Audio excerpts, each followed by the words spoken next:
Bonjour, je m'appelle Julien. Sur ce podcast, je vais vous raconter des histoires de chiens, des histoires de vie, des histoires drôles, des histoires attendrissantes ou parfois terrifiantes. Des interviews de propriétaires, d'éducateurs canins ou de professionnels. Enfin, tout ce qui tourne autour de cet animal qu'on voit partout mais que beaucoup connaissent si peu. Bienvenue dans Histoire de chiens.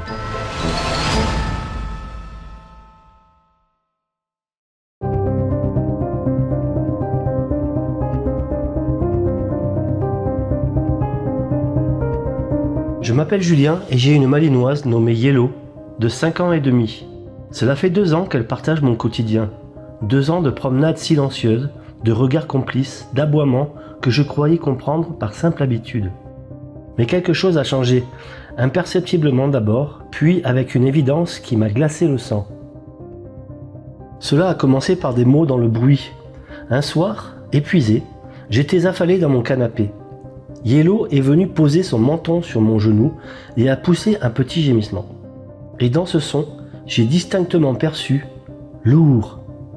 J'ai sursauté, croyant à une hallucination auditive due à la fatigue. Les jours suivants, je devins hyper attentif. Ce n'était jamais dans le silence, toujours noyé dans un grognement, un souffle, un jappement. « Froid !» entendis-je un matin de brouillard alors qu'elle frissonnait devant la porte. « Pourquoi ?» murmura-t-elle ou grogna-t-elle lorsque je la grondai d'avoir renversé la poubelle. La question centrale, celle qui me rongeait les nuits, n'était pas « comment est-ce possible ?» mais « est-ce réel ? Est-ce Yellow qui parle ou est-ce moi qui, subitement, comprend le langage universel et brut de son aboiement ? Suis-je en train de devenir fou ou de m'éveiller à une vérité cachée ? La frontière entre la pensée projetée et la communication réelle devenait de plus en plus poreuse, terrifiante. Je me mis à observer nos réactions avec une intensité clinique. Un après-midi, je la vis fixer longuement un enfant qui courait dans le parc en hurlant de joie.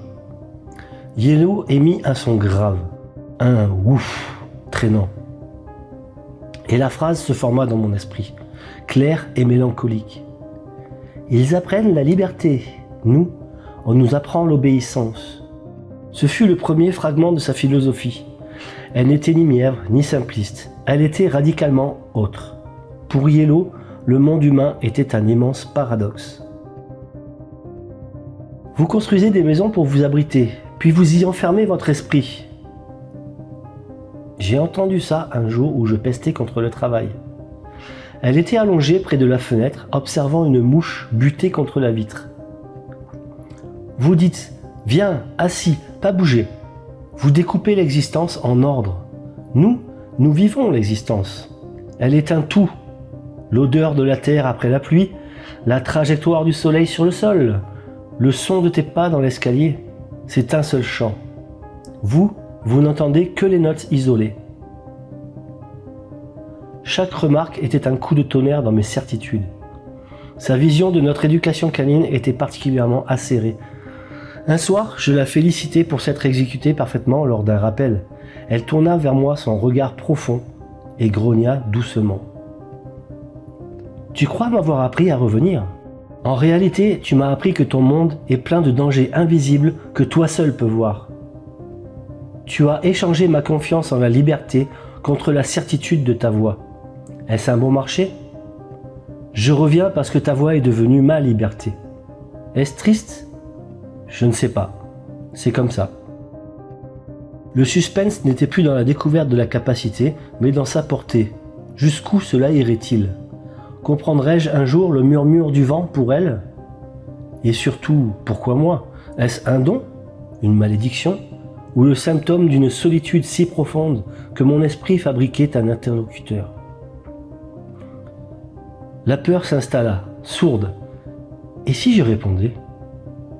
Un matin, la tension fut trop forte.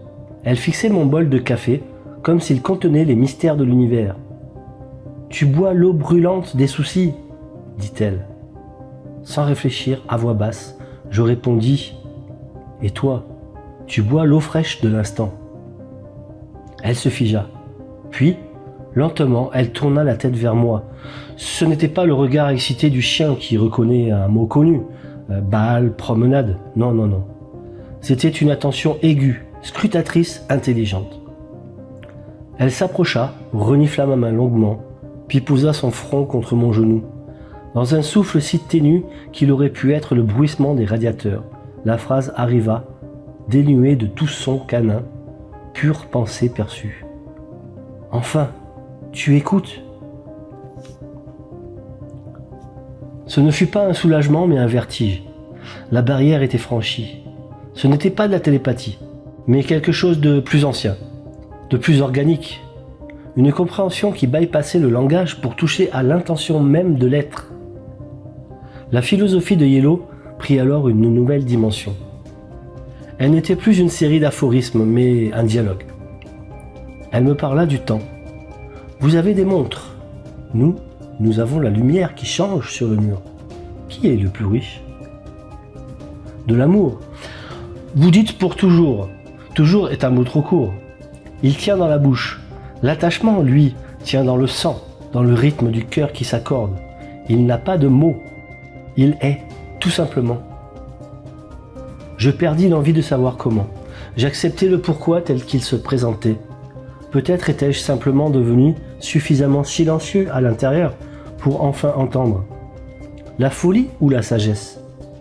Yellow aurait sans doute grogné que c'était la même chose, vu sous un angle différent. Maintenant, nous nous promenons. Elle ne parle pas souvent, mais parfois, en regardant les autres humains passer, téléphone à l'oreille, elle émet un petit souffle. Et là, je pose ma main sur sa tête, entre ses oreilles douces. Je ne dis rien. Je réponds.